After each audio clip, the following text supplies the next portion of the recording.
Hello guys, welcome to my channel वेब3 with object player और आप देख रहे हैं blockchain basics with object player यानी कि मैं।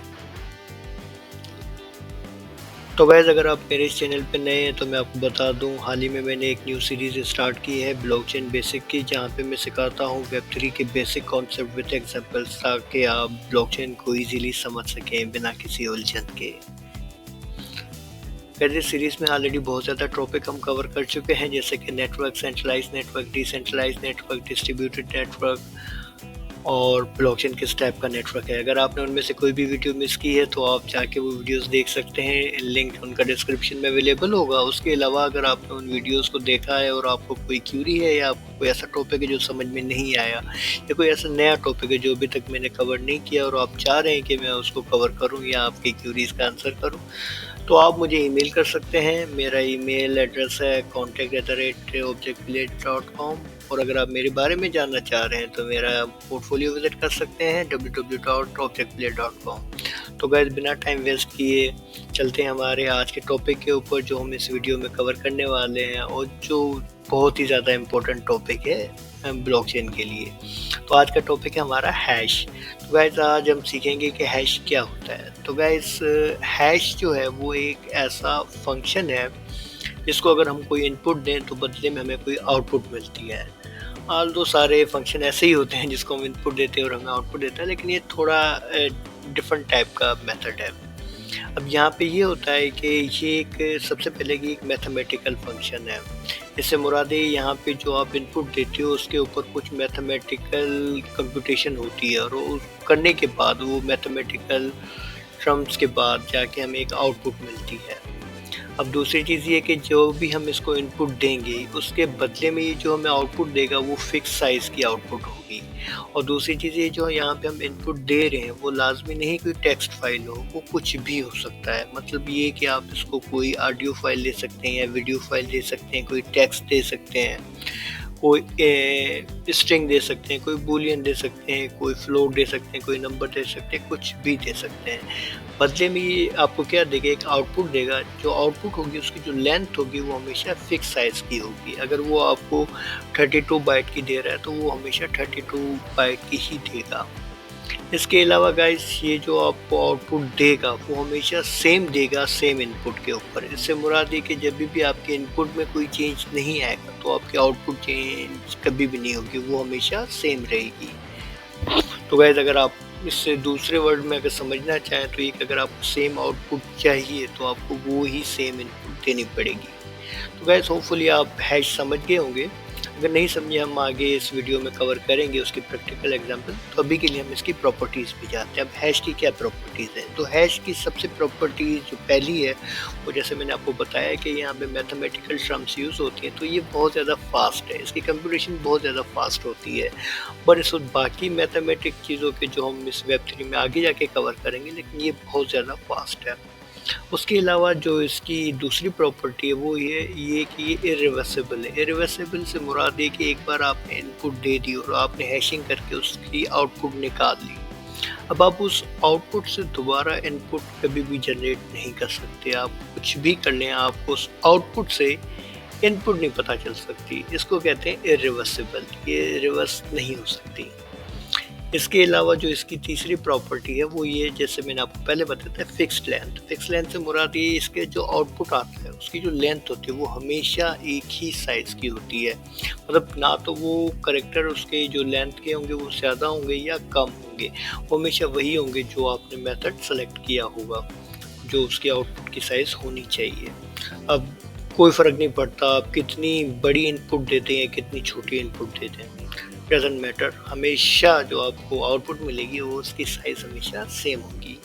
इसके अलावा जो इसकी मेन एक प्रॉपर्टी है वो है डिटर्मिनिस्टिक। डिटर्मिनिस्टिक से मुराद ये कि ये हमेशा आपको ना सेम आउटपुट देगा सेम इनपुट के ऊपर। इससे मुराद ये कि जब भी आप इसको एक इनपुट देंगे, जैसे कि मैं इसको नंबर में हम 1 दे देते हैं, तो इसका जो आउटपुट आएगा वो हमेशा एक हैश आएगा। अब वो हैश कभी भी किसी और के पास से नहीं आएगा। जैसे कि मैं उसको नंबर 100 दे दूं या नंबर 1000 दे दूं या नंबर 1,00,000 दे दूं, कभी भी नंबर 1 वाला हैश मुझे नहीं देगा। नंबर 1 वाला हैश हमेशा नंबर 1 के इनपुट के साथ आएगा। और नंबर 1 के इनपुट में कितनी भी बार दे दूँ, 1 बार दे दूँ, 2 बार दे दूँ, मतलब उस मेथड में मैं 1 बार नंबर 1 पास करूँ, 2 बार नंबर 1 पास करूँ या इवन कितनी बार करूँ, 100 बार, 1000 बार, कितनी बार भी मैं जब तक इनपुट नंबर 1 दूँगा, उसका हैश हमेशा सेम होगा। इस प्रॉपर्टी को हम कहते हैं डिटरमिनिस्टिक। जो हैशिंग होती है वो क्या होती है, डिटरमिनिस्टिक होती है। इसके अलावा जो दूसरी इसकी प्रॉपर्टी है, मेन प्रॉपर्टी, वो है एवलांच इफेक्ट। अब एवलांच इफेक्ट से आप ऐसे समझ सकते हैं, इससे ये कि जब हम इनपुट के अंदर कोई भी छोटा सा चेंज करेंगे, जो हमारी आउटपुट होगी वो काफ़ी ज़्यादा चेंज होगी, बहुत ज़्यादा चेंज हो जाएगी कि हम उसको प्रिडिक्ट नहीं कर सकते। इससे मुराद ये कि मिसाल के तौर पे मैं इसको नंबर 1 दूंगा और उसकी आउटपुट आएगी, कोई हैश होगा, तो जब मैं नंबर 2 दूंगा उसका जो हैश होगा वो काफ़ी डिफरेंट होगा। मैं प्रिडिक्ट नहीं कर सकता कि या ये जो हैश आ रहा है ये 1 का आ रहा है और ये हैश जो आ रहा है ये 2 का आ रहा है। क्योंकि अगर हम प्रिडिक्ट कर सके तो इसका मतलब इरिवर्सिबल तो ना हुआ ना, वो तो रिवर्सिबल हो जाएगा, आपको आउटपुट से पता चल जाएगा कि इसकी इनपुट क्या है। तो ऐसा नहीं होता है, इसलिए इस इफेक्ट को कहते हैं एवलांच इफेक्ट। तो गाइस आप इन प्रॉपर्टीज़ पे इतना परेशान ना हो, हम अभी इस वीडियो में जाके इसका प्रैक्टिकल एग्जांपल के साथ जब कवर करेंगे तो आपको आइडिया लग जाएगा हर एक प्रॉपर्टीज़ के बारे में कि किस तरह की प्रॉपर्टी है। तो गाइस आगे चलते हैं इसकी प्रैक्टिकल एग्जांपल्स के ऊपर। प्रैक्टिकल एग्जांपल के लिए मैंने एक लिंक शेयर किया हुआ है, आप इसको देख सकते हैं। बाय द वे ये लिंक डिस्क्रिप्शन में अवेलेबल होगा, लेकिन इसके अलावा भी हम इस लिंक पे जाते हैं और कुछ चीज़ों हैश को सही तरह से समझने की कोशिश करते हैं। तो गाइस हैश को समझने के लिए हम इस डेमो साइट पे जाते हैं। तो यहाँ पे है ना, हम हैश को बहुत इजीली और अच्छे तरीके से समझ लेंगे और जो प्रॉपर्टीज़ अभी हमने सीखी हैं या समझी हैं उनको भी हम यहाँ पे अच्छी तरह से समझ लेंगे। तो सबसे पहले ये कि गाइस यहाँ पे आप देख सकते हैं कि ये जो डेटा है यहाँ पे मैं इनपुट दूंगा और नीचे जो हैश है ये हमारी आउटपुट है। तो जो हैश फंक्शन, जैसे मैंने आपको बताया था कि हम इसको कुछ इनपुट देंगे, बदले में ये हमें आउटपुट देगा। तो गाइस आप देख सकते हैं यहाँ पे मैं लिखता जा रहा हूँ, ये बदले में मुझे आउटपुट देता जा रहा है या हैश वैल्यू देता जा रहा है। सही गाइस। अब जो हमारी पहली प्रॉपर्टी थी वो थी कि ये बहुत ज़्यादा फास्ट है। तो गाइस आप देख सकते हैं मैं यहाँ पे जिस तरह से इनपुट लिखे जा रहा हूँ, बदले में देख सकते हैं कितना फास्टली हमें नीचे आउटपुट या हैश वैल्यू मिलती जा रही है। ये आप देख सकते हैं ये वाली, तो ये बहुत ज़्यादा फास्ट है। अब उसके अलावा अगर आप यहाँ पे देख लें, मैं शाम लिख दिया मैंने, तो ये बदले में जो मुझे हैश मिला है, अब इस हैश से मैं दोबारा शाम नहीं निकाल सकता। मतलब ये कि इस हैश से मुझे कभी भी नहीं पता चल सकता कि हैश किसका है, ये शाम का है या ए का है या शाम गिर का है या ऑब्जेक्ट प्लेयर का है या किस चीज़ का है। तो इससे पता चलता है कि जो हमारा हैश है वो इरिवर्सिबल है। इरिवर्सिबल ये कि कभी भी आउटपुट से वापसी आप इनपुट नहीं निकाल सकते। इसके बाद जो हमारी तीसरी प्रॉपर्टी जो हमने समझी थी, उसके लिए मैं यहाँ पे कंसोल ओपन कर लेता हूँ। तो फिर यहाँ पे मैं लिख लेता हूँ शाम। तो गाइस आप देख सकते हैं कि शाम लिखने के ऊपर, इनपुट देने के ऊपर हमें एक आउटपुट मिली है, हैश कोड मिला है ये वाला है। इसकी हम लेंथ चेक कर लेते हैं कितनी आती है हमारे पास, LENGTH। तो लेंथ आती है 64 यानी 32 बाइट की ना। तो इसके अलावा अब मैं यहाँ पे शाम गिर लिख लेता हूँ। तो आप देख सकते हैं उसके ऊपर इसने जो मुझे हैश दिया है, इसकी अगर हम लेंथ निकालेंगे तो वो भी 64 आ रही है। अब गाइस यहाँ पे मैं कोई रैंडम टेक्स्ट लिख ले रहा हूँ ना, और इसको मैं कॉपी पेस्ट करते जा रहे हैं।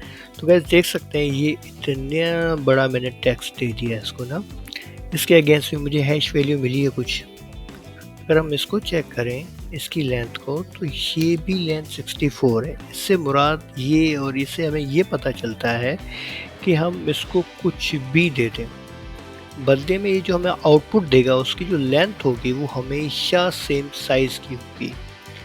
तो ये जो हमारी तीसरी प्रॉपर्टी थी फिक्स लेंथ वाली, वो यहाँ से वेरीफाई होती है।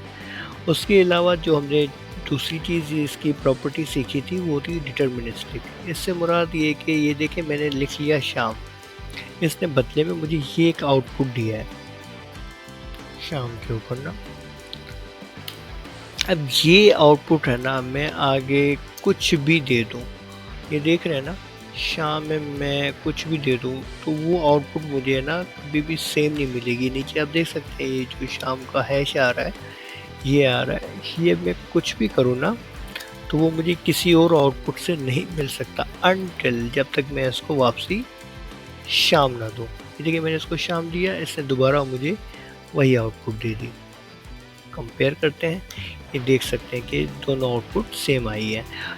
इसके अलावा मैं जब इसको ये सेम कैरेक्टर दूंगा, सही है, शाम दूंगा या मतलब मिसाल ए है तो दोबारा मैं जब तक ए इसको देता जा रहा हूँ ये मुझे सेम ही आउटपुट देगा। ये आप देख सकते हैं चेंज नहीं हो रही। इससे ये कि जब भी एक इनपुट होगी उसकी जो आउटपुट होगी वो हमेशा सेम ही आएगी और किसी और इनपुट में वो सेम आउटपुट कभी भी नहीं आ सकती। इस प्रॉपर्टी को कहते हैं डिटर्मिनिस्टिक प्रॉपर्टी। उसके अलावा अब हम दूसरी प्रॉपर्टी के ऊपर जाते हैं। तो गैस ये देख लें, मैंने ना यहाँ पे एक नंबर दे दिया 1 और 1 का जो हैश मुझे मिला वो ये वाला है। यहाँ पे हम लिख लेते हैं 1 हैश। आ गया गाइस। अब यहाँ पे मैं 2 लिख लेता हूँ और उसका मुझे हैश मिला ये।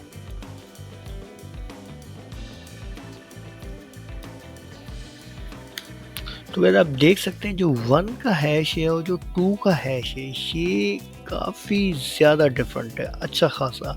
अब आप इससे ना कभी भी अंदाज़ा नहीं लगा सकते कि मैंने सिर्फ एक नंबर ही चेंज किया, मतलब 1 से मैं सिर्फ 2 की तरफ शिफ्ट हुआ हूँ और 2 से अगर मैं सिर्फ 3 की तरफ शिफ्ट हूँ ना, ये देखें मैंने जो चेंज किया वो सिर्फ एक नंबर का किया है।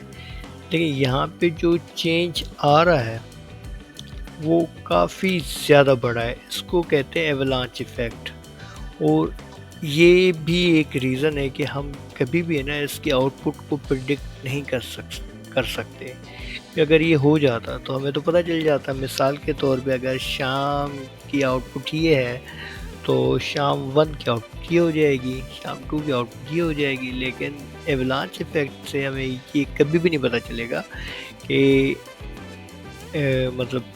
और एवलांच इफेक्ट के थ्रू में ये चीज़ है कि अगर मैं शाम के अंदर ज़रा सा भी चेंज कर लूँ, एक डॉट भी दे दूँ ना, तो उसके बाद जो आउटपुट आनी है वो बिल्कुल चेंज होती है, एक ड्रास्टिक चेंज आ जाता है। तो गाइस होप आप हैश की सारी प्रॉपर्टीज़ को समझ गए होंगे और आपको आइडिया लग गया होगा। अगर आपको नहीं पता चला तो आप इस साइट पे जाके एक्सपेरिमेंट कर सकते हैं और आपको पता चल जाएगा हैश के बारे में।